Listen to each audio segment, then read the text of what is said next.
આજે આલમગીર જે premium league ચાલુ થઈ છે આયા છે, શું કહેશો? વડોદરા તાલુકાનું આલમગીર એ ડભોઈ વિધાનસભામાં આવે છે, એટલે કે મારા વિધાનસભા વિસ્તારમાં આવે છે. અહીંના યુવાનો દ્વારા છેલ્લા 5 વર્ષથી ક્રિકેટ ટુર્નામેન્ટનું આયોજન થાય છે અને આ વખતે 64 જેટલી ટીમોએ આમાં ભાગ લીધો છે અને સમગ્ર વડોદરા શહેર જિલ્લો નહીં, બહારથી પણ ટીમોએ આમાં ભાગ લઈ રહી છે.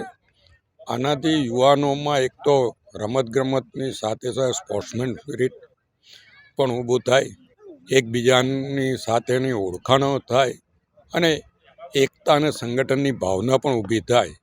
અને સરકાર પણ આ વખતે રમતગમત માટે ખૂબ જ મોટું બજેટ આપ્યું છે. કોમનવેલ્થ ગેમ ગુજરાતમાં લાવવાની વાત છે. સાથે ભવિષ્યમાં ઓલિમ્પિક પણ ભારતમાં રમાય એના માટેના પણ પ્રયત્નો ચાલી રહ્યા છે. અને સરકારે દરેક ઠેકાણે રમતગમત સંકુલો બને એના માટેનો પણ પ્રયત્ન કર્યો છે કે તાલુકા પ્લેસ પર દરેક ઠેકાણે એક રમતગમત સંકુલ બને કે જેથી યુવાનો ઇન્ડોર આઉટડોર બધી ગેમો રમી શકે. ડભોઈ નગરમાં હમણાં જ રમતગમત સંકુલનું ઉદ્ઘાટન કર્યું છે. 1,12,000 સ્ક્વેર ફીટમાં એ રમતગમત સંકુલ ઊભું થયું છે અને એમાં તમામ રમતો રમાય ને ખાસ કરીને અત્યારે પિકલ બોલ અને બોક્સ ક્રિકેટ એ પણ ત્યાં રમાય, સાથે skating ring, table tennis, badminton, volleyball, basketball આ બધી જ રમતો રમાય એના માટેની ત્યાં વ્યવસ્થા કરી છે. એવું દરેક તાલુકા પ્લેસ પર આવી વ્યવસ્થાઓ કરવાનું સરકારનું આયોજન છે. અને આપણે તો સ્વામી વિવેકાનંદજીએ કીધું છે કે યુવાનો ગીતાનો એક પાઠ નહીં કરે તો ચાલશે, પણ શારીરિક રમતોમાં એ લોકો ભાગ લે જેથી આપણી આગામી પેઢી સશક્ત બને.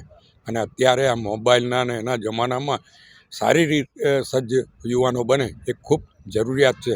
એટલે આવી રમતોને પ્રોત્સાહન આપવું જ પડે. જે ચોક્કસપણે નેતા જે તમારા દ્વારા કહેવામાં આવ્યું છે કે મોબાઈલની અંદર અત્યારની જે નવી જનરેશન છે મોબાઈલને થોડું કામ તેમ જતી રહી છે, એને લઈને સરકાર દ્વારા જે પ્રોત્સાહન આપવામાં આવ્યું છે, કારણ કે બજેટ બી ખૂબ મોટું ફાળવવામાં આવ્યું છે, શું કહેશો એ બાબતે? મોબાઈલ અત્યારની જરૂરિયાત પણ થઈ ગઈ છે, એ પણ એટલું છે, પણ મોબાઈલનો જેટલો ઉપયોગ સારો કરીએ એ બરાબર છે, પણ એનો દુરુપયોગ પણ થઈ રહ્યો છે. ત્યારે યુવાનો એ દુરુપયોગ ના કરે અને શારીરિક રીતે સજ્જ બને એ ખૂબ જરૂર. મોબાઈલની રમતોમાં મગજ ખરાબ થાય છે, પણ શારીરિક રીતે રમતો રમતા હશે તો શરીર પણ સ્વસ્થ હશે અને મગજ પણ તંદુરસ્ત રહેશે. એટલે હું તો યુવાનોને વિનંતી કરીશ કે આવી મેદાની રમતોમાં જેટલો હોય એટલો ભાગ લેવો જોઈએ અને પોતાના દિવસનો ઓછામાં ઓછો 1 કલાક આ રમતોમાં ફાળવવો જોઈએ. ક્યાં આગળ કેટલા વર્ષોથી ટુર્નામેન્ટ ખોલવામાં આવે છે અને કેટલી ટીમો દ્વારા ભાગ લેવામાં આવે છે?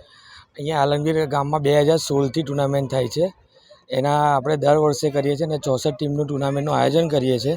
અને એમાં 64 ટીમો આવે છે. પહેલાં ગુજરાત લેવલમાં રમાડીએ છીએ, પછી તાલુકાની રમાડીએ છીએ, પછી ગામ લેવલમાં વિલેજ લેવલની રમાડીએ છીએ. આપણે એટલે 3 પાર્ટમાં કરવામાં આવે છે? 3 પાર્ટમાં ટુર્નામેન્ટ કરવામાં આવે છે. શું પ્રાઇસ છે અને કેટલું ઇનામ ને બધું આપવામાં આવે છે? પહેલી ટુર્નામેન્ટ છે 64 ટીમની, એમાં 3000 એન્ટ્રી છે, જેમાં man of the match, man of the series 31,000 winning prize plus trophy, રનર્સઅપને 11,000 અને દેન પછી બધા માટે ટ્રોફીઝ અને દરેક મેચમાં મેન ઓફ ધ મેચનું આયોજન કરેલું છે. જે ટીમો આવી છે ક્યાંથી આવી છે?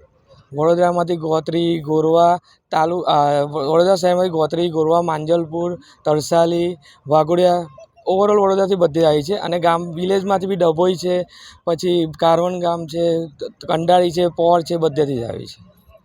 ટીમ આજથી જે ઉદ્ઘાટન થયું કેટલા દિવસ ચાલશે? આ પહેલી ટુર્નામેન્ટ આપણી તો 25 દિવસની ચાલશે 64 ટીમની. એના પછી ચાલુ થશે એ 12 દિવસ ચાલશે અને બીજી જે છે 1 વીક, 1 અઠવાડિયું. શું નામ આપનું? અક્ષય પટેલ.